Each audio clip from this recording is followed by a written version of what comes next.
দর্শক, হবিগঞ্জের সদরের এই মুহূর্তের খবর জানবো। জানাতে আমাদের সাথে যুক্ত হচ্ছেন সহকর্মী আহমেদ ফারুক মিল্লাত।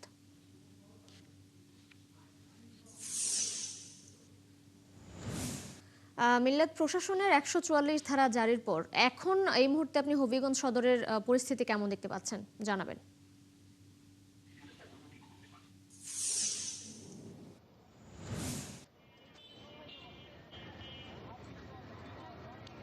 আপনাকে ধন্যবাদ। আসলে হবিগঞ্জ শহরের ১৪৪ জারি করা হয়েছে পৌর এলাকায়, তবে জীবনযাত্রা ওটা স্বাভাবিক আছে। পাশাপাশি যদি আপনাকে আমি দেখাই যে বিভিন্ন মোড়ে মোড়ে, আমি যখন আগে এসেছি, বিভিন্ন মোড়ে মোড়ে পুলিশ মোতায়েন করা হয়েছে এবং আজকে বিকেল ৩টায় এই এনসিপির গতকালকের ঘটনায় তাদের একটা বিক্ষোভ সমাবেশ ছিল, কিন্তু এখন পর্যন্ত আমরা যতটুকু খবর নিয়েছি এবং শহরে বিভিন্ন জায়গায় ঘুরে দেখেছি, এনসিপি কোনো নেতৃবৃন্দকে এখনও দেখা যায়নি। আমরা যতটুকু জেনেছি কেন্দ্রীয় নেতৃবৃন্দরা মৌলভীবাজারে তারা অবস্থান করছেন, হয়তো তারা আসতে পারেন, তবে এখন পর্যন্ত তাদের আসার এখনো কোনো খবর পাইনি। পাশাপাশি এখানকার ছাত্রদল, যুবদল এবং যে বিএনপি নেতৃবৃন্দের সাথেও আমাদের কথা হয়েছে।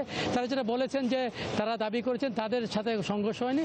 এনসিপি নেতৃবৃন্দরা যখন এখানকার স্থানীয় সংসদ সদস্য এবং হুইপ জিকে ঘোষকে নিয়ে সমালোচনা করেন, তখনই মূলত সাধারণ মানুষ তাদের সাথে সংঘর্ষে লিপ্ত হয়। এবং আমি যে জায়গাটি দাঁড়িয়ে আছি, এটি হচ্ছে কোর্ট জামে মসজিদ হবিগঞ্জ, এবং এই জায়গাটি মূলত গতকালে সংঘর্ষ হয়েছিল।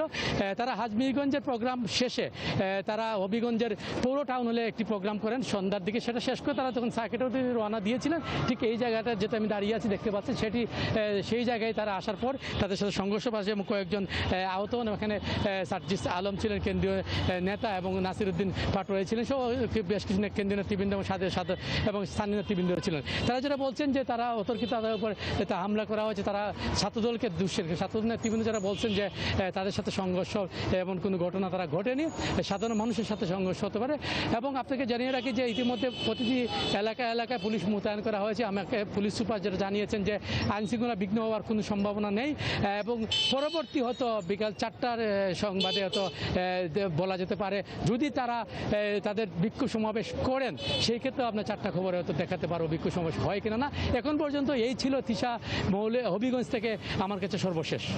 মিল্লাত, ধন্যবাদ আপনাকে। আপনি আছেন, খোঁজখবর রাখতে থাকুন, হয়তো কোনো আপডেট পেলে আমরা আবার আপনার সঙ্গে যুক্ত হব। দর্শক, হবিগঞ্জ থেকে যুক্ত ছিলেন আমাদের সহকর্মী ফারুক আহমেদ মিল্লাত।